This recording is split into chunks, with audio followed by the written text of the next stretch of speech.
certa liberação, não é? Vou dizer, não, essa atividade política corrupta, corruptora fisiológica, é essa que é a política. Não é? E nós aqui estamos fazendo um esforço ao contrário, de chamar a atenção que a política está no nosso cotidiano, todos nós somos políticos, querendo ou não, porém, o fato de não exercer a atividade política como profissional da política é que nos diferencia, não é, de uma série de profissionais da política que estão usufruindo do patrimônio público, incrementando as suas riquezas. Não é? Porém, se isso é o que no primeiro momento nos leva a visualizar da política, ao encontrar uma série de outros também profissionais da política que são pessoas sérias, honestas e que dedicam à construção de um Goiás melhor e de um Brasil melhor. Não é? Então, sem dúvida nenhuma, ontem já tinha ouvido um comentário aqui, mas devido a uma série de atividades me passou meio despercebido.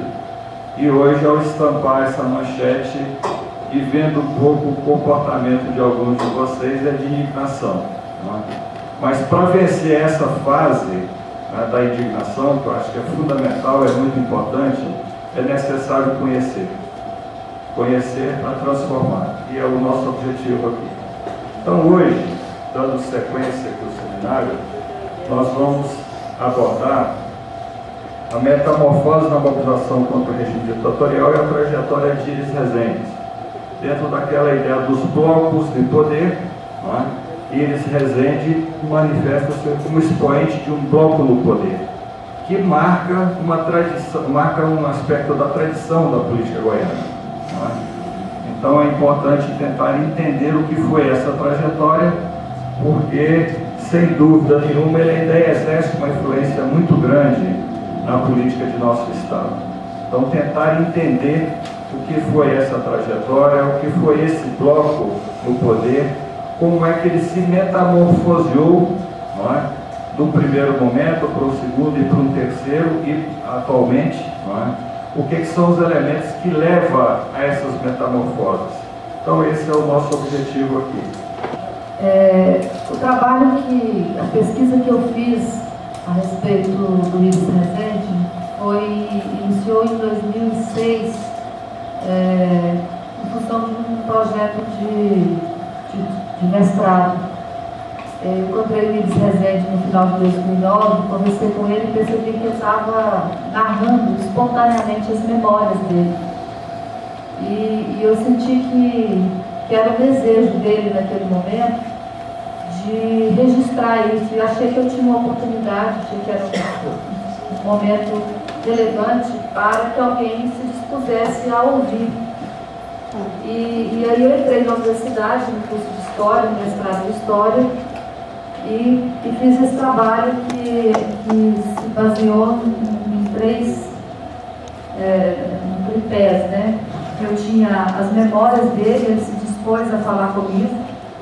A gente conversou, parece que nós tivemos 18 encontros durante quase 2 anos de conversas, mais de 30 horas de gravação, que ele fala, ele relembra, né, todo o período da história política dele. Um outro tripé que foi a literatura goiana, né, do período dele, da política goiana. Eu fui atrás de tudo que tinha sido escrito e pensado sobre a história de Goiás no período em que ele atuou. E pesquisas, a terceira perna do meu trabalho foi pesquisas no centro de documentação, atrás das informações, para eu reconstituir historicamente o período pelo qual passou. Então saiu a dissertação, que eu falo, Iris, né, e o aval da história, e eu fiz um recorte de 1982 a 1958, que é quando ele se elege pela primeira vez vereador de Goiânia, até 1982, que é quando ele assume a liderança do grupo político remanescente do ludoviquismo. Eu continuo fazendo essa pesquisa, não parei, porque a minha intenção é publicar um livro sobre esse trabalho. e eu já estou com um material muito extenso de centro de documentação que eu peguei de 82 para cá. Estou recuperando toda essa história e a minha intenção é chegar até 2004. Por quê? Porque até 2004 eles eram tidos como morto, né? Tinha sido morto em 2002, quando ele perde a eleição para o Senado. Então, nós, analistas políticos, chegamos a decretar o fim, né, do irismo e a morte dele. E ele voltou em 2004, se reelegeu, e na realidade ele não estava morto, né? Está aí até hoje como uma liderança política que está na orquestra aí, né, do grupo político dele.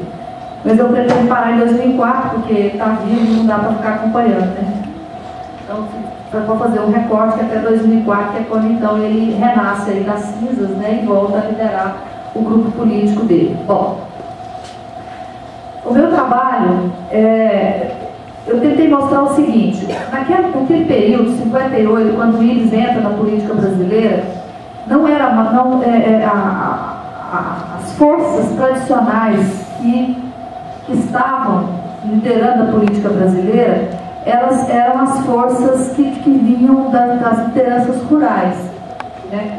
Goiás era um estado que estava começando a se urbanizar naquele momento, e eles fazem um movimento que muita gente fez naquela época, que foi sair do campo, que era o início do êxodo, né, rural, que foi sair do campo e chegar na cidade.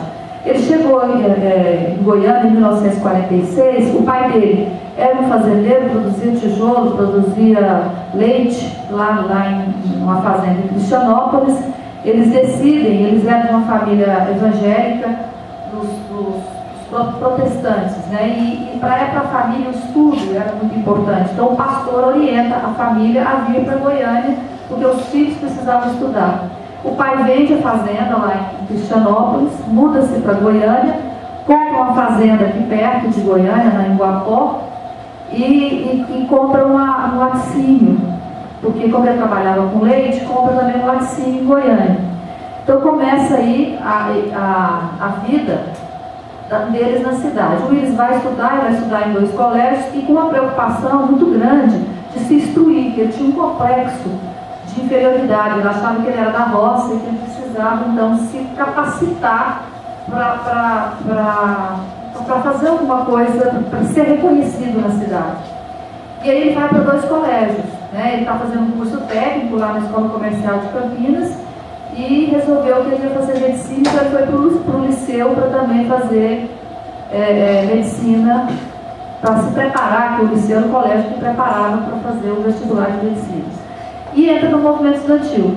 Então, ele não era um jovem de formação política, nem era herdeiro das elites políticas que tinham na época. Ele não era herdeiro do Ludoviquismo, ele não era herdeiro dos Caiados, das famílias políticas que tinham controle da política em Goiás. Então é um diferencial, e até eu falo isso, que o Íris então ele marca essa nova tendência. Ele costuma falar, ele diz o seguinte, que em 58, quando ele começa a fazer política, tinha 2 grupos da política em Goiás, que era o PSD e o DN, e que ele foi a terceira via. Ele foi o primeiro a surgir dessa terceira via, que era então os grupos começaram a atuar no movimento estudantil.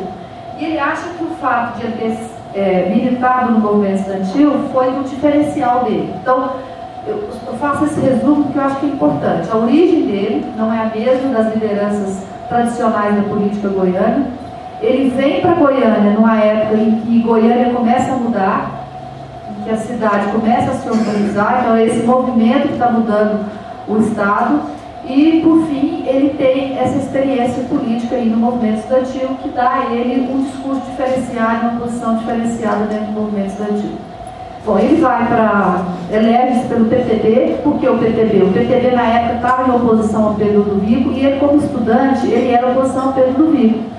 O Pedro Ludovico era tido pelos estudantes na época como o cara que mandava matar, ele foi o cara da história do Haroldo Gugel, né? Eles diziam que o Pedro Ludovico era assassino.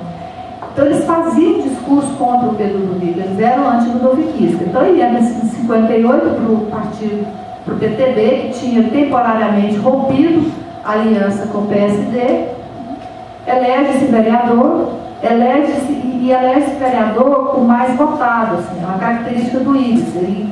Ele muito, Campinas, a base dele Campinas, ele fez um trabalho muito grande em Campinas, tinha ainda um pouco do movimento estudantil. Na época acreditava-se que o Boaventura da Vila Nova seria o vereador mais votado de Goiânia. Todo mundo achava que ninguém ganhava do Boaventura, porque ele era uma liderança popular muito grande e era aqui da Vila Nova. O Boaventura teve 600 votos para vereador. Em segundo lugar, ficou o Nion Bernardes, com 800 e poucos votos. E em primeiro lugar, Iris Rezende, com 1.500 votos. Então, assim, foi um fato político muito comentado na época, ganhou capa, ele apareceu na capa da Folha de Goiás, como o Edil mais votado. 62, ocorre a mesma coisa. De novo, o Iris elege deputado estadual, aí ele é time do PSD. Bom, aí o Iris percebe o seguinte: o PTB volta para a aliança com o PSD. E o Jaime Câmara era prefeito de Goiânia e ele, como presidente da Câmara, aproxima-se do Jaime Câmara. Aliás, a eleição do Iris para a presidência da Câmara vale um registro aqui. Ele elegeu-se o vereador mais votado, foram fazer a eleição do presidente da Câmara. E tinha dois candidatos, que eram o Zé Luiz de Tencourt, que era ligado ao UDN, e o Tabajara, parece. O Tabajara era tido como comunista, era um representante da esquerda. E houve um embate ideológico muito grande entre os dois pela presidência. E não tinha jeito de mediar um acordo entre eles. Até que alguém sugeriu: por que a gente não coloca o Iris? Ele não é de direita nem de esquerda? E aí foi o marco. Eu acho que isso é uma característica que vai definir o Iris para o resto da vida. O Iris não gosta de se definir como pessoa ideológica. Ele não se considera de direita e ele não se considera de esquerda. E isso foi fundamental, então, para essa primeira eleição dele para a presidência da Câmara. Então ele foi, aí os dois lados aceitaram, né, porque como o embate era muito grande entre o Zé Luiz e o Tabajara, não houve meio de acordo, entra o Iris aí como cara que não é nenhuma coisa nem outra e elege presidente da Câmara. Aproximou-se do Jaime Câmara e o Jaime Câmara aproximou o Iris do Pedro do Vico. E ele começa a conhecer o Pedro do Vico e aí se aproxima dele e consegue e vai para o PSD. Aí outra característica marcante do Iris, que assim, são pontos que ele considera relevantes para a formação de uma grande liderança. Então, a primeira coisa ele percebeu: se eu quero ter futuro, se eu quero crescer, eu preciso de um partido forte. Então, ele entendeu naquele momento que se ele ficasse em PTB ou qualquer outro partido pequeno, a possibilidade de ele galgar degraus na carreira política dele, e ele começou a carreira política dele com esse objetivo. Quando ele se elegeu vereador, ele disse que ele seria candidato a prefeito. Quando ele se elegeu deputado, ele falou que ele seria candidato a prefeito. Então, ele tinha metas na carreira dele. E ele entendeu isso. Se eu quero ser alguma coisa, eu não fico em partido pequeno, eu tenho que ir para um partido grande. Ele foi para o PSD, se aproximou dos Ludovico. E aí, eu considero que não havia eu não sei se como é que o professor Silva vai compreender isso, mas a metamorfose que poderia haver, eu entendo ela menos como uma metamorfose, mas mais como se fosse uma continuidade de projeto de poder. Por quê? Porque o Pedro do Vico, ele planta no Estado, né, aquela coisa da modernização conservadora.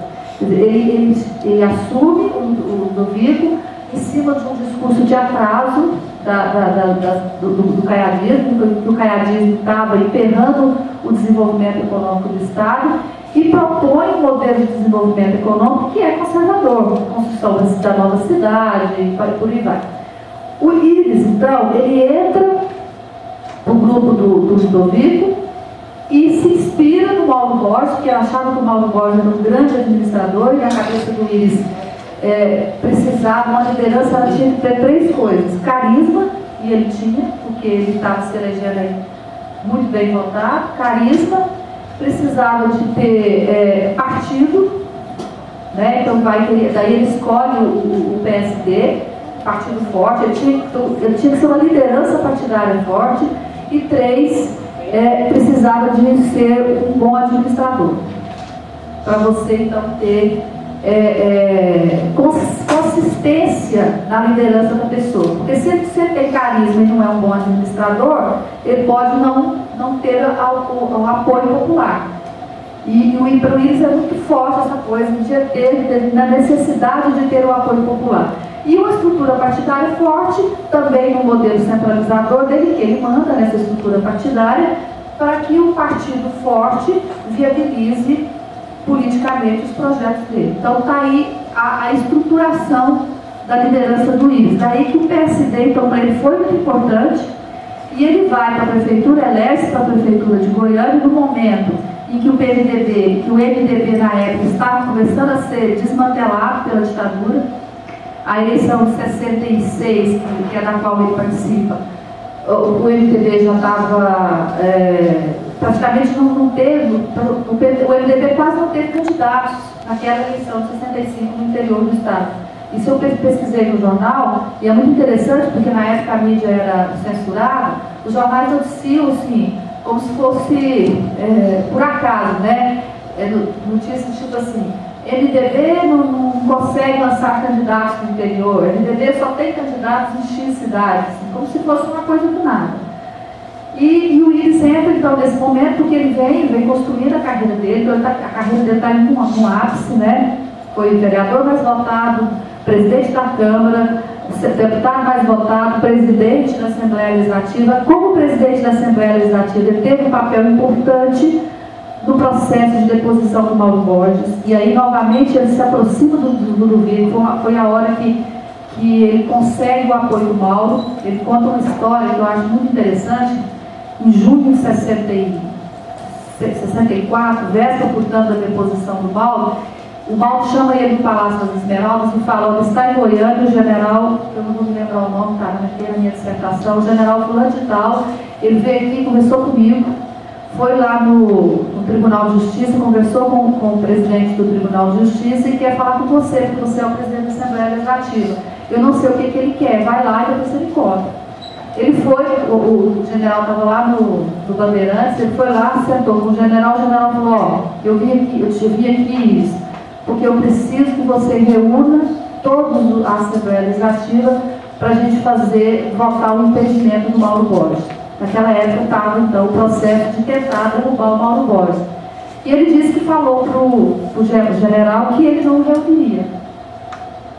Que agora que eu estava sabendo que o objetivo era esse, ele não reuniria. Aí o cara disse: ó, você sabe o risco que você está correndo. Ele falou: sei, mas eu não vou reunir a Assembleia. Se o senhor quiser, o senhor chama de um por um e fale de um por um isso que o senhor está me pedindo. Saiu, foi no Mauro, contou para o Mauro, disse que o Mauro teria ficado muito agradecido por ele ter feito isso como presidente da Assembleia, e esse gesto o aproximou do Mauro. E aí o processo de impeachment que os militares queriam não deu certo naquele momento, daquela forma, e aí eles de fato chamam, você vê isso, que o general reúne o DM e vão achar alternativas políticas e legais para fazer o impedimento do Mauro. E aí depois vem a história do IPI, até terminar lá na intervenção do Estado, que isso foi em junho, a intervenção foi em novembro.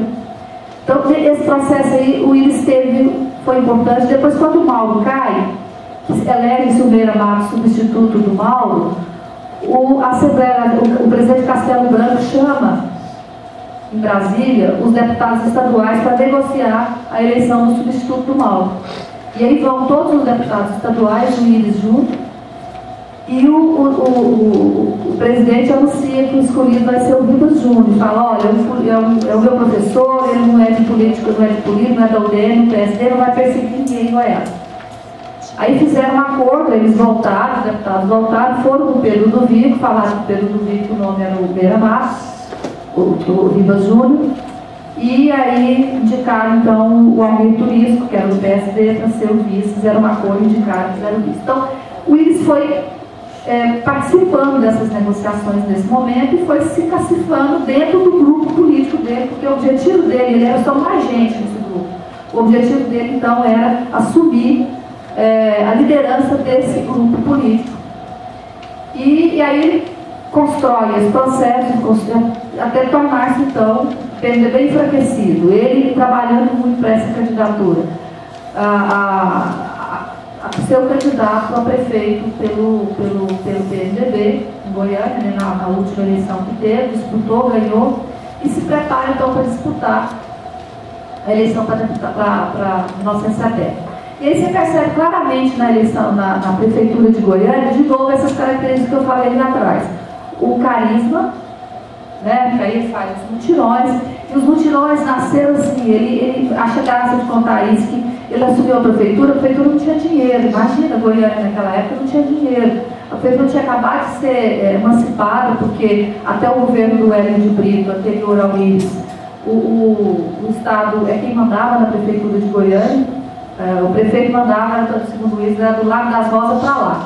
Do Lago das Rosas para cá, tudo era o Estado que mandava.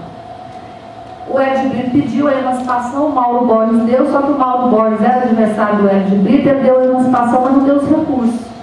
Então a prefeitura ficou em crise, a administração do Hélio de Brito é um horror, buracos, e a cidade toda, e a cidade crescendo muito. Naquela década que o Íris tomou posse, a população de Goiânia cresceu 153%. Então o processo de urbanização de Goiânia era muito violento. Então você imagina o que é uma cidade com um crescimento nessa proporção. E as pessoas chegando, como o Íris é de uma geração que vai chegando, a geração do Íris vai mudando no interior da Goiânia. As demandas da cidade aumentaram demais. Assim, a população grande, as demandas grandes, a prefeitura sem dinheiro, e aí o Íris vai aumentar imposto. A primeira coisa que ele faz é aumentar imposto. Aumenta imposto, cria aquela confusão na cidade, e a cidade esburacada, e aí ele ficou meio apavorado, né? O povo todo cobrando, e ele pega os mutirões. Os mutirões eram o quê? Era para enganar mesmo, era para fazer uma festa, passar uma patrola na rua e ir maquiando a cidade, para o povo sentir que tinha algum prefeito, que tinha alguma ação administrativa, até ele conseguir reunir dinheiro para começar as obras, que aí ele faz de duas formas. E também, aumentando os impostos, ele recolheu todo o IPTU, os carnês, ele dia que ele assumiu, ele mandou recolher todos os carnês de IPTU que já tinham sido distribuídos, mandou recalcular com aumento, e assim feito à mão, demorou, então recalculou todo o IPTU, distribuiu o novo IPTU, e foi um alvoroço na cidade, porque aumentou mesmo. E deu sorte, que veio a Constituição de 67, que criou o ICMS, o ICM, né, Imposto sobre Circulação de Mercadoria, que não tinha, os municípios não tinham até então participação no imposto de mercadoria. Então ele deu essa sorte, né? A prefeitura ganhou um recurso que não estava previsto. E ele foi cobrar também pelo asfalto. Resolveu fazer o asfalto, descobriu que ele podia cobrar, arrumou uns bancos aí, foi em Minas Gerais, ele arrumou um banco que financiava, então ele chamou o senhor dos donos do banco e dizia: olha, eu vou fazer asfalto, você me empresta tanto para eu começar, que tal época eu te pago, eu vou recolher o imposto e vou pagar. E assim ele fez. E a cidade começou a se transformar por conta dessas ações administrativas. Ele investe no carisma, foi o primeiro a começar a fazer propaganda mesmo. Assim, é impressionante, a televisão já naquela época, eu encontrei material de televisão, material de rádio. E isso é uma coisa que era inédita, né? Até então os políticos não tinham esse traquejo para fazer propaganda, e o Íris faz muito bem, o Íris soube usar muito bem a propaganda política em favor dele. E controle partidário. Bom, aí ele cresce, vira um candidato natural a governador em 70 e vende o impeachment dele, a cassação do mandato dele e o projeto político dele de ser governador em 70 é abortado. Bom, por que o Íris foi cassado? Porque ele era adversário? Porque ele era subversivo? Não. Na época, se caçavam os políticos, né? Depois o Safado, ela mesmo falar melhor que eu sobre isso, caçava seu político formalmente, oficialmente, por dois motivos: ou porque ele era corrupto, ou porque ele era subversivo. E o Íris não se encaixava formalmente nessas duas características aí. Ele nem era subversivo e nem era corrupto. Tem um episódio que ele conta que ele estava construindo casa, ele construiu a Coab, ele formou a Coab para construir casa. Então, ele construiu a Vila, por 3 etapas da Vila Redenção, a Vila União, o Alvorada, e ele estava construindo essas casas. E um vereador aqui em Goiânia, tal de Pedro Besteira, denunciou aqui que tinha corrupção na Coab. No dia seguinte, saiu a notícia nos jornais nacionais de fora. Quando ele viu que tinha saído nos jornais de fora, ele assustou, falou: vai dar repercussão e vão me pegar, porque os militares não podiam falar em corrupção. E eles que percebeu que a coisa era grave, destituiu a diretoria da Coab, e o presidente da Coab era João Bernardes, também era na época secretário da Fazenda, da Prefeitura, nomeou uma comissão de sindicância e mandou prender um funcionário. Na época podia fazer isso, a comissão de sindicância podia mandar prender. Mandou prender um funcionário da Coab que era suspeito de ter feito a corrupção. Chegou a Goiânia, o ministro Albuquerque Lima ficou sabendo e mandou para Goiânia uma comissão de sindicância com a ordem de prender o Íris. E eles que por acaso tinham conhecido o presidente dessa comissão de sindicância, que ela tinha vindo fazer uma fiscalização nas obras aqui do BNH, funcionário do BNH, que era quem pagava as obras, né, financiava as obras. E aí esse cara chegou para ele e falou: o ministro mandou te prender. Aí ele falou: por que você não me prendeu? Ele falou: porque nós chegamos aqui, você já tinha nomeado a comissão de sindicância e já tinha afastado o presidente e tinha prendido um funcionário. Então, como o senhor tomou as medidas, eu liguei para o ministro, e o Otávio lá, ele tinha ligado lá e falou: olha, foi corrupto. Aí o ministro falou: então a informação do governador Otávio não correspondeu, então veio investigar antes. Né? E ele pegou um avião e foi para o Rio. E pediu o Anísio Rocha, que era o deputado federal de Goiás, para marcar uma audiência dele com o ministro Albuquerque Lima. E ele chegou lá e conversou com o ministro: ó, ministro, não tem corrupção, se o senhor eu quero que o senhor mande o SNI, eu não quero que o senhor mande a comissão de sindicância, não, porque eu confio no SNI, eu quero que o SNI vá lá e investigue. Se tiver alguma prova, o senhor pode prender, mas eu quero que você investigue, no senhor eu confio. E o Íris tem essa coisa de chegar e ter a habilidade de conquistar o interlocutor dele. O ministro mandou a comissão do SNI para cá investigar e não encontrou a corrupção e liberou as parcelas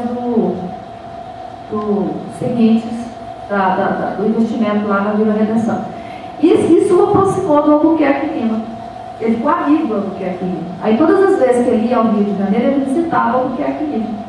E numa dessas vezes, numa dessas visitas que ele fez ao Albuquerque Lima, aconteceu a insurreição, digamos assim, na Vila Militar contra a eleição do Médici.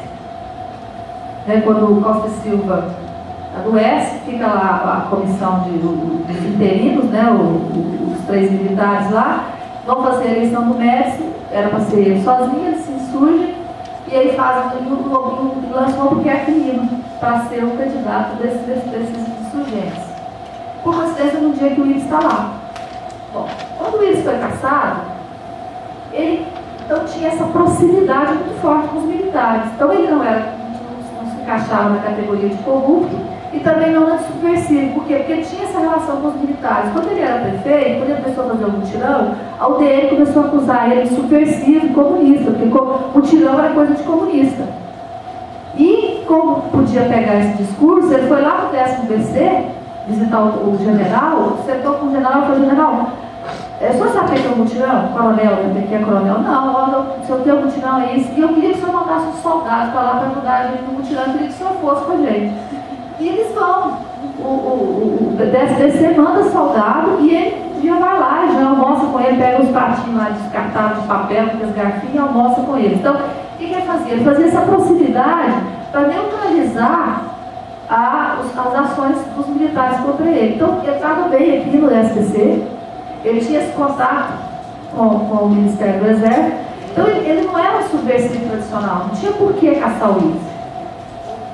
Aí ele, bom, No dia, a coisa tão engraçada é que ele é caçado no dia 19 de outubro de 69, e o Domiciano de Faria, que era o editor do Popular, liga para ele. Ele falou: chegou a notícia que agora no Telex o decreto da sua cassação. Era uma sexta-feira, ele não acredita. Foi, chegou, falou: isso deve estar errado. Então vamos ver. Aí, 7 horas da noite, o Domiciano liga de volta. Acabou de sair da voz do Brasil. Você está caçado. Pode, né? Como que eu fui caçado? Por quê? Porque ele não era subversivo, ele não era corrupto, ele era amigo dos militares. Qual o motivo da cassação dele? Aí disse que pegou e foi lá no 10º.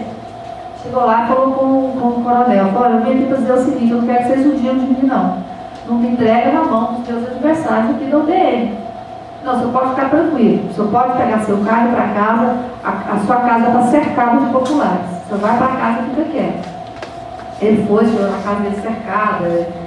E foi até 2 horas da manhã, o povo chorando lá na porta da casa dele. Bom, isso foi na sexta-feira. No sábado ele não trabalhou, lá no domingo também não. Domingo de noite, o coronel o chama lá no 10º. Ele vai lá no 10º, o coronel vira para ele e fala assim: eu tenho 2 perguntas a fazer ao senhor.